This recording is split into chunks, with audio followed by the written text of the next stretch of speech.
Alright, this is day one of Final Fantasy, and I'm here to show you or explain to you different opportunities to open up combos. And today I'm just going to do part one of juggling, and I'll make it as simple as I can, easy to understand. And this is very similar to Devil May Cry, so if you played that before, you would get the hang of this pretty easily. And so yeah, let's get started. So all of this is going to be shown in the trading area, which you unlock once you get to the hub. And from there's different settings you can adjust, and it makes it easier to practice. So I recommend coming in here and just practicing. I'll go over some settings too, so you can see what settings I recommend, so you can just continue practicing until you feel more comfortable. Since I'm not that far into the game, most of the attacks and techniques that I have are pretty basic, so it'll be pretty easy for you to practice right away. And yeah, let's get started. Before I get into the attacks and techniques and secret tips of the combat system, let's get into the combat training settings, and this is going to be pretty easy to access. You just press the touchpad, and I'm going to have input display and action log on just so you can see what I'm actually doing. I also recommend turning on invincibility so you don't have to worry about dying, and I recommend turning on recast timers so you can continuously do techniques without waiting for cooldowns. Also turn on enemy invincibility so you don't have to worry about them dying. I'm going to use the Goblin Mugger since it's a small enemy and it's easy to launch. Like I said earlier, I don't have many attacks and I'm still using the basic attacks and techniques. I only have one icon, and that's the Phoenix. And we're going to be incorporating the square attack and the triangle attack. And you unlock those like right away, so it's not something you have to do. You'll have most of the top attacks on the bottom circle, so that's good as well.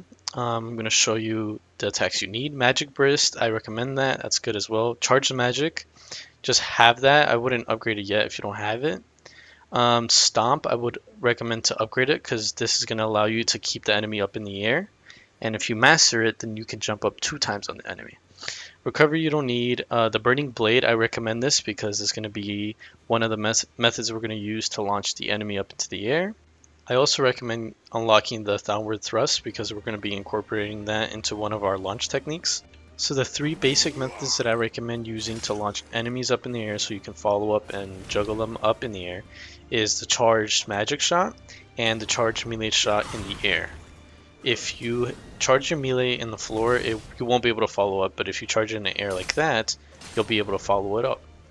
I also recommend using Stomp to keep them up in the air like this, and then using the aerial combo 1 and 2 to keep them up in the air. So you're going to do aerial combo 1, 2, stomp, and then repeat until the last one, where you can slam down, finish it however you like.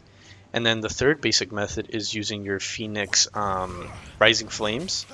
And this one is good, but I don't recommend it on low tier enemies because most of the time you're going to kill them.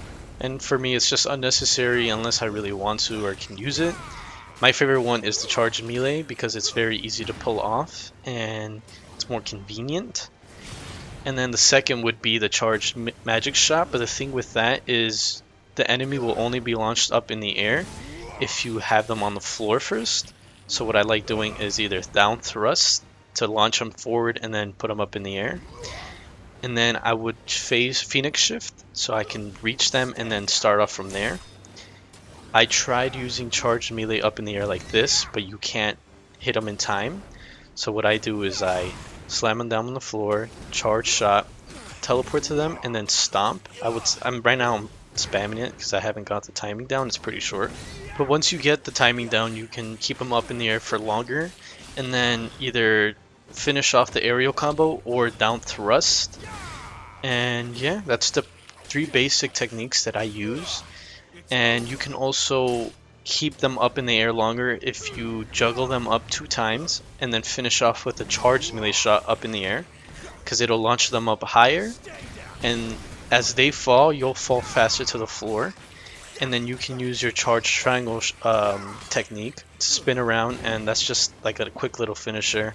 Once an enemy is down on the floor, if you press square near them, it'll do like Clive will do like a kick or stab them down or whatever, like that.